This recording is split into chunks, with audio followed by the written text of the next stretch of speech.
पांडुलिपियों की रचनाओं में जब हम लोगों के योगदान की बात करते हैं तो चित्रकारों का स्थान बहुत अहम था, ये तो मैंने कहा। लेकिन हम उससे कुछ और ज़्यादा समझने की कोशिश करें कि चित्रकारी कैसे होती थी और क्यों इतना अहम स्थान था। मुगल काल में चित्रकला का बहुत विकास हुआ। लगभग सभी सम्राट, केवल औरंगजेब को छोड़ दें, उन्होंने चित्रकारी को बहुत अहमियत दी, चित्रकला के विकास में काफ़ी ध्यान दिया और एक तरीके से अपना योगदान भी दिया। सभी सम्राट खुद भी एक तरीके से चित्रकला में रुचि ही नहीं लेते थे, बल्कि कुछ लोग उसमें पारंगत भी थे। मैं पुनः दोहरा दूं, औरंगजेब को छोड़कर बाबर ने राज्याश्रय भी दिया था चित्रकारों को और चित्रकला को, यानी शासन का वरद हस्त चित्रकला को मिलना किसी भी कला के लिए बड़ा महत्वपूर्ण होता है। और इस प्रकार अपने बहुत संक्षिप्त कार्यकाल में, बहुत संक्षिप्त शासन, 4 वर्ष के शासन में ही बाबर ने चित्रकला को प्रोत्साहित किया। जहाँ तक बाबर की बात है, उसने अपने स्वयं की जो आत्मकथा उसने लिखी और वो तुर्की में लिखी, उसके कई भाग को, कई पन्नों को उसने चित्रांकित भी करवाया। यानी चित्रों के माध्यम से उसने अपने विचारों को अभिव्यक्ति देने की कोशिश की। इसके साथ ही हुमायूं को तो चित्रकला से बहुत विशेष लगाव था और फारसी भागने जब वो शेर शाह सूरी द्वारा खदेड़ा गया 1540 में, चौसा के युद्ध के बाद, और जब वो अमरकोट और उसके आगे की ओर भागा और फारस गया, आपको याद होगा, तो फारस के बादशाह के दरबार में उसके बिताए गए वर्ष मात्र इसलिए भी महत्वपूर्ण नहीं है कि वह वहाँ रहते हुए अपनी जान बचा सका, मात्र इसलिए ही महत्वपूर्ण नहीं है कि वहाँ रहते हुए उसने अपनी सेना को पुनर्गठित करने की कोशिश की और फारस के बादशाह की मदद मिली, बल्कि इसलिए भी महत्वपूर्ण है कि इसी फारस में हुमायूं का संपर्क कई प्रसिद्ध चित्रकारों से हुआ, फारसी चित्रकारों से, और परिणाम ये रहा कि हुमायूं चित्रकला में उसको अत्यधिक रुचि हो गई, अत्यधिक उसको प्रेम हो गया और उसका असर उसके शासनकाल पर दिखता है। तो कैसे हम देखिए, हुमायूं का फारस जाना और वहाँ पर उसका इन कलाकारों के साथ संपर्क में आना, इसने उसको चित्रकला की ओर प्रोत्साहित किया, चित्रकला के विकास की ओर प्रोत्साहित किया।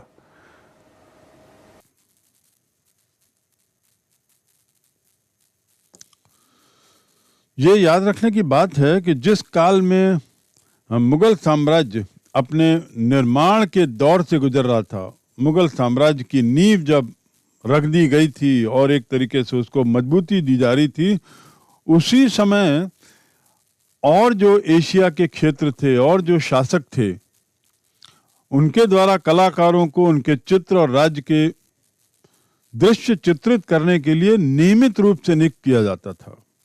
तो जो प्रथा वहाँ थी, लगभग वही प्रथा यहाँ भी अपनाई जाने लगी। फारस के कई चित्रकार हुमायूं के साथ भारत आए और इन चित्रकारों की यदि बात करें तो उसमें सबसे प्रसिद्ध थे मीर सैयद अली, अब्दुस मसद, मीर मुसब्बिर और दोस्त मोहम्मद।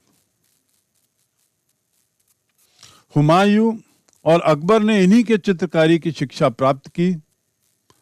ये लोग जो आए भारत, इनसे ही उन्होंने चित्रकारी की कला, हुनर सीखा और सम्राट के आदेश से मीर सैयद अली और ख्वाजा अब्दुस मसद ने सुप्रसिद्ध फारसी ग्रंथ दास्तान अमीर हमजा को चित्रित करना प्रारंभ किया। दास्तान अमीर हमजा।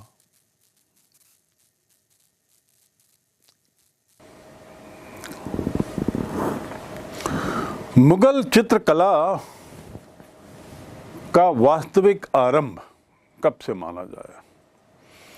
मुगल चित्रकला की शुरुआत की यदि बात करें मुगल चित्रकला की, तो हुमायूं के बाद अकबर के काल में हम कह सकते हैं कि मुगल चित्रकला ने एक अपना स्वतंत्र रूप लिया। ख्वाजा अब्दुल समद, इसे अकबर ने अपने चित्रकला विभाग का मुखिया बनाया। दूसरे शब्दों में उसने एक चित्रकला विभाग की स्थापना की अकबर ने, और एक अच्छे चित्रकार को, जो स्वयं एक योग्य चित्रकार था जिसका नाम था ख्वाजा अब्दुल समद, उसे इसका मुखिया बनाया। और यहाँ से शुरू होती है मुगल कालीन या मुगल सत्ता से प्रभावित चित्रकारी का विकास। अकबर ने इसके अलावा, इस विभाग के अलावा, उसने चित्रशाला का भी निर्माण किया। और चित्रशाला के निर्माण में के पीछे उद्देश्य ये था कि कलाकार वहाँ आएं और विभिन्न रंगों से चित्रों को उकेरें। दरबार में अकबर के ऐसा माना जाता है कि लगभग 100 से ज़्यादा चित्रकार थे। आप समझ सकते हैं कि अकबर ने कितनी अहमियत दी चित्रकारी को। हज़्मनामा, रज़्मनामा, तारीख़ अल्फ़ी और इसके साथ ही तैमूरनामा, अकबरनामा, ये जो पुस्तकें हैं, इसमें ये जो ग्रंथ हैं जो फ़ारसी में लिखे गए और अकबर काल में लिखे गए, जिनमें से कुछ इतिवृत्ति हैं, इनमें चित्रकला को उसने बहुत उकेरा। उसमें उसने इन ग्रंथों को काफ़ी चित्रित किया। फ़ारसी और हिंदू दोनों शैली का इन ग्रंथों में हम एक अद्भुत सम्मिश्रण पाते हैं। इन दोनों का एक तालमेल, सामंजस्य इन पुस्तकों में, इन ग्रंथों में चित्रकला के माध्यम से दिखाई देता है। अकबर के बाद वो तो जहांगीर का काल था, जहां पर हम देखते हैं कि चित्रकला अपने चरम सीमा पर पहुंच गई थी, चरमोत्कर्ष पर पहुंच गई थी। जहांगीरनामा, जो जहांगीर ने की पुस्तक है, उसमें जो चित्रित विवरण हैं वे सर्वाधिक महत्वपूर्ण हैं और इस ग्रंथ को वे अत्यधिक महत्वपूर्ण बना देते हैं। तो इस प्रकार जहांगीर के काल में हम देखते हैं कि यह चित्रकला एक और अपनी ऊंचाइयों पे पहुंच गई। इसके अलावा जहांगीर ने एक एल्बम का भी निर्माण कराया, जिसमें चित्रों का संकलन था, चित्रांकन था। और उसके बाद शाहजहां, उसने भी एक और एल्बम बनाया, एक और एल्बम का निर्माण किया, एक और एल्बम का संग्रहण किया, जिसे मिंटो एल्बम के नाम से जाना जाता है, मिंटो एल्बम के नाम से प्रसिद्ध है। शाहजहां का जो बादशाहनामा है वह भी अच्छी तरह चित्रांकित है। चित्रों के, दृश्यों के विवरण से, दरबार के दृश्य, शिकार के दृश्य और अन्य दृश्यों से पटे हुए हैं ये सब ग्रंथ। तो इस प्रकार हम कह सकते हैं कि इस काल में चित्रकला का काफ़ी विकास हुआ। औरंगजेब, जो शाहजहां के बाद आया, वो तो इसका सख्त विरोधी था, और तो और उसने किसी तरह का प्रोत्साहन भी नहीं दिया इस कला के विकास में, इस कला के वार्धक्य में। तो चित्रकला की बात करें तो मुगल काल ने चित्रकला को काफ़ी बढ़ावा दिया। हमें ये बात का ध्यान रखना होगा कि उलेमा वर्ग के मतानुसार मानव रूप के चित्रण का इस्लाम में प्रतिबंध था। दूसरे शब्दों में, इस्लाम में किसी भी तरीके से मानव रूपों के चित्रण को एक तरीके से प्रतिबंधित किया गया है। इस बात को हमें ख्याल रखना पड़ेगा। और खासकर ये उलमा में उन्होंने इस बात को बल दिया था, उलमाओं ने, कि पैगंबर मोहम्मद स्वयं जीवित प्राणियों के चित्रांकन के विरुद्ध थे, क्योंकि उनका मानना था कि ऐसा करने से ऐसा लगता है कि कलाकार रचना की शक्ति को अपने हाथ में लेने का प्रयास कर रहा है। ये एक बड़ी अच्छी सोच, बड़ी एक अलग सोच थी। कलाकार यदि किसी जीवित प्राणी का चित्र बना रहा है तो उसका अर्थ ये निकाला जाएगा कि वह रचना की शक्ति को अपने हाथ में लेने का प्रयास कर रहा है, एक ऐसा कार्य जिसे केवल ईश्वर ही कर सकता है। इसलिए ही ये चित्रकला, खासकर मानव की चित्रकला, प्रतिबंधित थी। अबुल फजल तो बादशाह के इस बयान को उद्धृत करता है जिसमें वो कहता है कि कई लोग ऐसे हैं जो चित्रकला से घृणा करते हैं, पर मैं ऐसे व्यक्तियों को नापसंद करता हूं। मुझे लगता है कि कलाकार के पास खुदा को पहचानने का बेजोड़ तरीका है, और चूंकि कहीं न कहीं उसे यह महसूस होता है कि खुदा की रचना को वह जीवन नहीं दे सकता। इस तरह बादशाह, उसके दरबार और उसमें भाग लेने वालों का चित्रण करने वाले चित्रों की रचना के संबंध में शासकों और रूढ़िवादी वर्ग के प्रतिनिधियों या उलमा के मध्य लगातार तनाव बना रहा। ये मानव चित्रण होना ना होना, इसकी औचित्य, उचितता या इसके औचित्य पर लगातार सवाल उठते रहे। उल्लेखनीय है कि समय के साथ साथ शरिया की व्याख्या में परिवर्तन आया। शरिया यानी इस्लामिक कानून, तो वो कानून की जो व्याख्या में कुछ बदलाव आया जिससे कुछ राहत मिली, और अलग अलग सामाजिक समूहों द्वारा इस परंपरा की ऐसी व्याख्या का प्रतिपादन किया जो राजनीतिक आवश्यकताओं से अनुरूप थी, सर्वाधिक अनुरूप थी।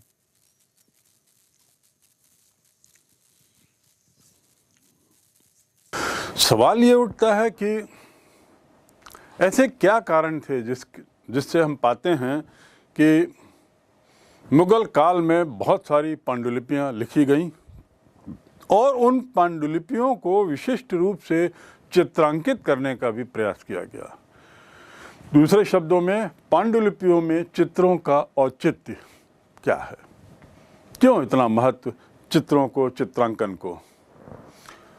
जैसा कि पहले बताया गया है कि जिल्दकार, सुलेखक, कागज बनाने वाले कारीगर और अन्य लोग, इन जिनके सहयोग से पांडुलिपियां लिखी जाती थीं, उसमें चित्रकारों का एक अहम स्थान होता था।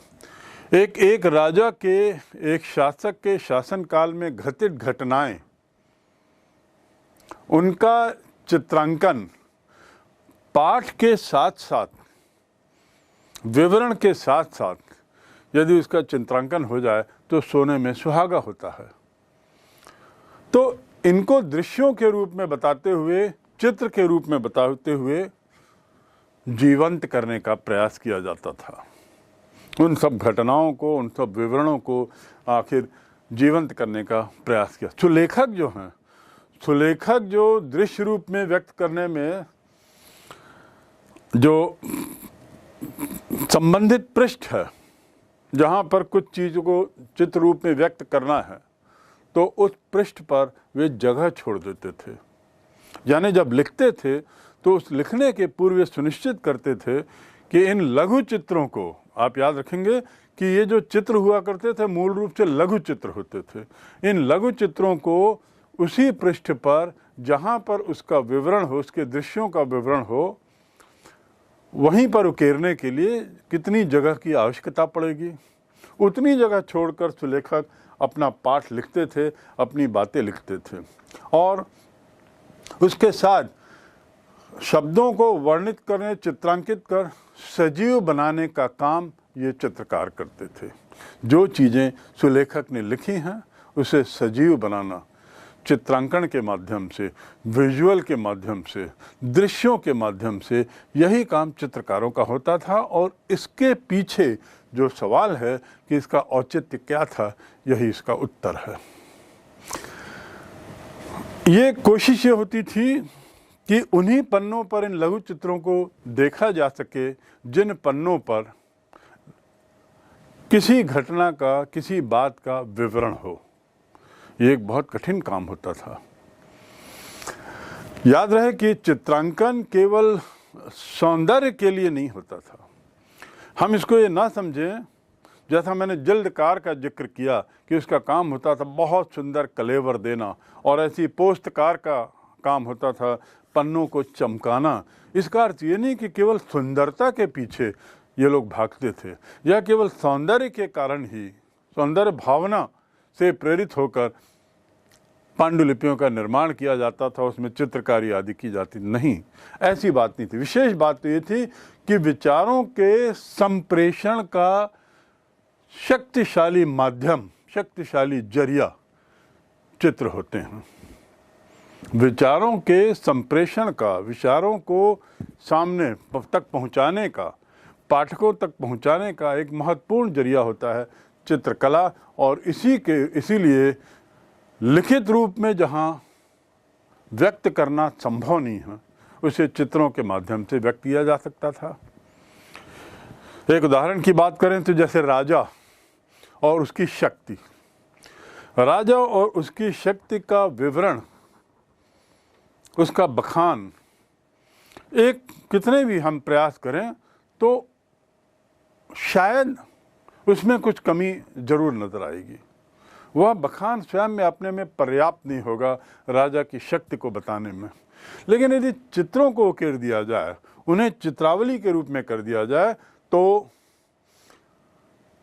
लेखबद्ध किए गए विवरण से ज़्यादा अच्छा चित्रण इसमें हुआ सकता है, इसमें किया जा सकता है। और इसीलिए चित्रों को एक माध्यम के रूप में, अभिव्यक्ति के माध्यम के रूप में उसका उपयोग होता था।